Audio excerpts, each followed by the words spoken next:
سبحان الذي أسرى بعبده ليلا من المسجد الحرام إلى المسجد الأقصى الذي باركنا حوله لنريه من آياتنا إنه هو السميع البصير صدق الله مولانا العظيم وبلغنا رسوله النبي الكريم الأمين وقال الله تبارك وتعالى في مقام الآخر إن الله وملائكته يصلون على النبي يا أيها الذين آمنوا صلوا عليه وسلموا تسليما اللهم صل على سيدنا محمد وعلى آل سيدنا ومولانا محمد وبارك وسلم وصلی علیہ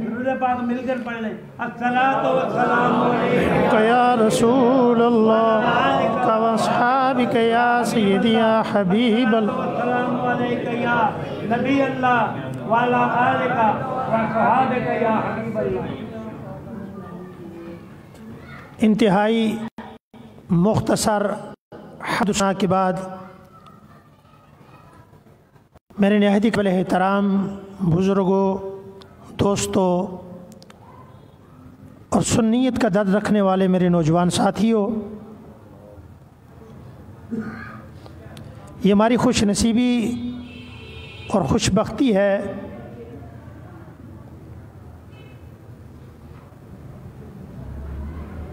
کہ ہم آج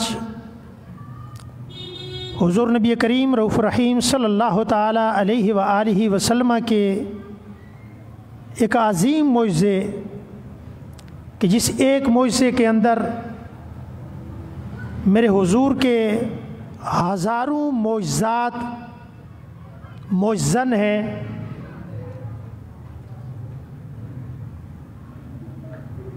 میں اور آپ ہم سب آج کی اس بابرکت محفل میں یکجا و جمع ہے۔ اللہ تبارک و تعالیٰ سے دعا ہے کہ رب تعالیٰ ہم سب کا یہاں آنا، یہاں جمع ہونا اپنی بارگاہ میں قبول و مقبول فرمائے، اور یہاں جمع ہونا ہم سب کے لیے باعث نجات بنائے۔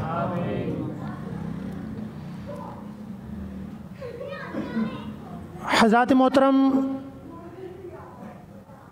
ثناخوان رسول صلی اللہ تعالیٰ علیہ وآلہ وسلم نے نبی علیہ السلام کی معراج شریف کا تذکرہ اپنے اپنے انداز میں کیا ہے کہ نبی علیہ السلام کس انداز میں اللہ تبارک و تعالی نے نبی علیہ السلام کو معراج شریف سے نوازا۔ تو اشعار کی صورت میں محترم جمیل رضوی صاحب نے بھی نذرانہ عقیدت پیش فرمایا ہے، تو دوران مطالعہ یہ چند اشعار میری نظروں سے گزرے تو میں نے سوچا کہ میں یہ اشعار آپ کی سماعتوں کی نظر کروں گا۔ آپ فرماتے ہیں، پردائے رخ انور سے جو اٹھا شب معراج، پردہ رخ انور سے جو اٹھا شب معراج، جنت کو ہوا رنگ، جنت کا ہوا رنگ دوبالا شب معراج۔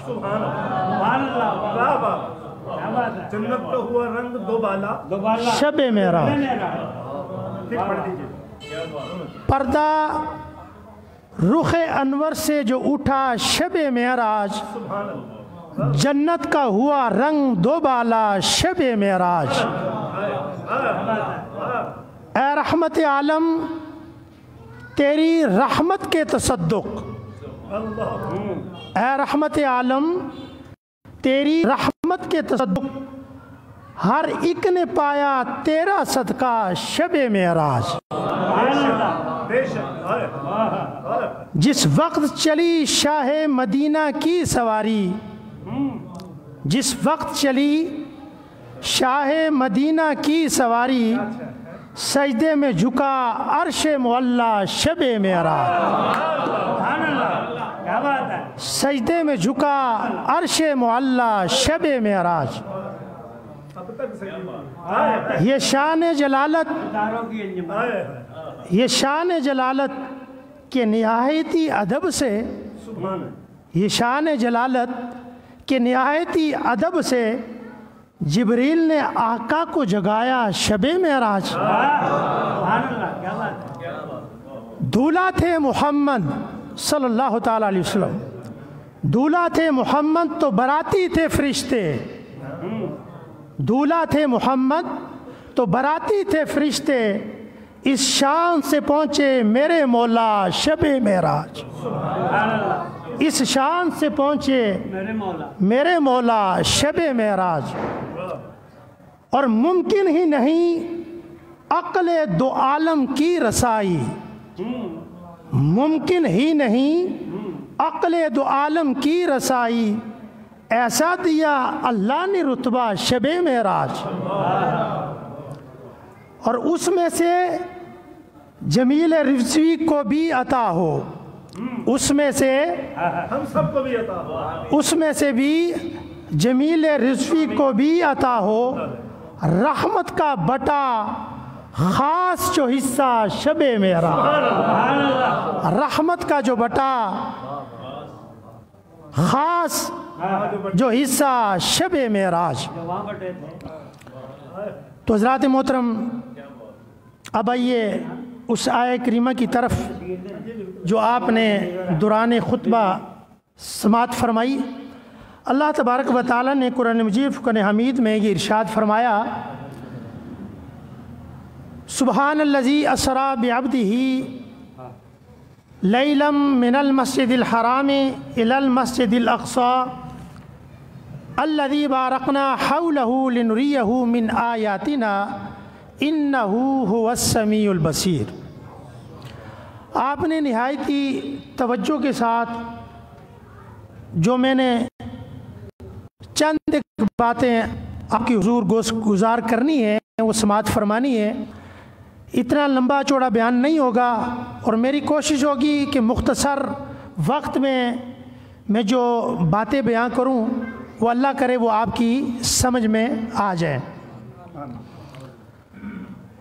سبحان، لفظ سبحان یہ مصدر ہے بامعنی تسبیح، اور تسبیح کا معنی پاک جاننا اور پاکی کا اقرار کرنا۔ اور علماء کرام یہ بیان فرماتے ہیں کہ کلام کے ابتدا میں لانے کی وجہ یہ ہے کہ لفظ سبحان کے بعد جو کچھ کہا جائے وہ سبحان ہی کر سکتا ہے۔ سبحان اللہ، سبحان اللہ، واہ۔ علماء فرماتے ہیں کہ کلام کے شروع میں لانے کی وجہ یہ ہے کہ لفظ سبحان کے بعد جو کچھ کہا جائے وہ سبحان ہی کر سکتا ہے۔ سبحان اللہ۔ آگے اللہ تبارک و تعالیٰ نے ارشاد فرمایا الذی، الذی اس کا معنی وہ ذات، یہ اس میں اشارہ ہے جو ہر چیز پر بولا جاتا ہے، لیکن کامل الذی صرف اللہ تبارک و تعالیٰ کی ذات ہے۔ تو معنی یہ ہوا کہ وہ کامل ذات کہ جس نے ہر چیز کو گھیرا ہوا ہے، وہ کامل ذات کہ جس نے ہر چیز کو گھیرا ہوا ہے۔ پھر اللہ تبارک و تعالیٰ نے ارشاد فرمایا اسرا، اسرا کہتے ہیں رات کو سیر کرانے کو، اور رات میں سیر اس لیے کروائی گئی کہ یہ اللہ اور اس کے بندے کے درمیان راز تھا۔ آگے فرمایا لیلن، آگے فرمایا لیلن، اور اس کا ذکر فرما کر اس بات کو بھی ظاہر فرما دیا کہ لیلن کی جو تنوین ہے وہ تقلیل کے لیے آتی ہے۔ لیلن اس کی جو تنوین ہے وہ تقلیل کے لیے آتی ہے۔ تو فرمایا کہ ہم نے جو اپنے محبوب کو سیر کروائی ہے وہ رات بھر نہیں کروائی، اور رات کے ایک مختصر سے وقت میں کروائی ہے۔ اللہ اللہ، وہ مختصر سا وقت کتنا تھا؟ تو اس لفظ کے مفاہیم اور اس کی تشریح میں اور اس کی تفاسیر میں علماء کرام بیان فرماتے ہیں کہ وہ مختصر وقت اتنا تھا کہ جب نبی علیہ الصلوۃ والسلام جس مبارک بستر سے آپ اٹھ کر تشریف لے گئے تھے، جب واپس آ گئے تو وہ بستر مبارک بھی گرم تھا۔ اللہ، جس پانی سے آپ وضو کر کے تشریف فرما ہوئے تھے، جب آپ واپس آ گئے تو وہ پانی بھی بہہ رہا تھا، اور جس دروازے سے آپ نکل کر تشریف لے گئے تھے، جب واپس آئے تو اس دروازے کی کنڈی بھی ہل رہی تھی، اور راستے میں جاتے ہوئے جس درخت سے آپ کا امامہ شریف لگا، اور امامہ شریف لگنے کی وجہ سے جس درخت کی شاخ ہلنے لگی، آپ واپس آئے تو اس درخت کی شاخ بھی ویسے ہی ہل رہی تھی۔ لیلن، یہ مختصر سے وقت میں اللہ تبارک و تعالی نے اپنے محبوب کو سیر کروائی۔ یہ مختصر وقت اتنا تھا۔ آگے اللہ تبارک و تعالی نے ارشاد فرمایا بعبدہ، اپنے بندے کو سیر کروائی۔ یہ نہیں فرمایا بے نبی ہی، اور یہ بھی نہیں فرمایا بے رسول ہی۔ اللہ نے فرمایا بے عبدی ہی، اپنے بندے کو، نہ یہ فرمایا اپنے رسول کو، نہ یہ فرمایا اپنے نبی کو۔ تو صاحب تبیان القرآن علامہ غلام رسول سعیدی صاحب اس لفظ کے ضمن میں آپ فرماتے ہیں کہ رسول وہ ہوتا ہے جو اللہ کی طرف سے بندوں کی طرف آئے۔ رسول وہ ہوتا ہے کہ جو اللہ کی طرف سے بندوں کی طرف آئے، اور عبد وہ ہوتا ہے جو بندوں کی طرف سے خدا کی طرف جائے، جو بندوں کی طرف سے خدا کی طرف جائے۔ اور دوسرا معنی اس کا بیان فرمایا کہ اس کی وجہ یہ ہے کہ لغت میں عبد کا اطلاق روح مع الجسد پر آتا ہے۔ عبد کا اطلاق روح مع الجسد پر آتا ہے، یعنی اللہ تبارک و تعالی نے آپ کو یہ جو سیر کروائی ہے، یہ روحانی سیر نہیں کروائی، یہ جسمانی سیر کروائی ہے۔ اللہ تبارک و تعالی نے یہ جو آپ کو سیر کروائی ہے، یہ روحانی سیر نہیں کروائی، یہ جسمانی سیر کروائی ہے۔ اور پھر فرمایا کہ آپ کو جو جسمانی معراج ہوئی، اس کے اندر جو عبد ہے، جو اس کا بندہ ہے، اس کے بھید سے واقف اللہ تبارک و تعالیٰ کی ذات ہے۔ اللہ تبارک و تعالیٰ کی ذات ہے کہ اس نے اپنے عبد کو کن کن کمالات سے نوازا ہے۔ پھر فرمایا من المسجد الحرام، مسجد حرام سے، الی المسجد الاقصی، مسجد اقصی کی طرف، الذی بارکنا،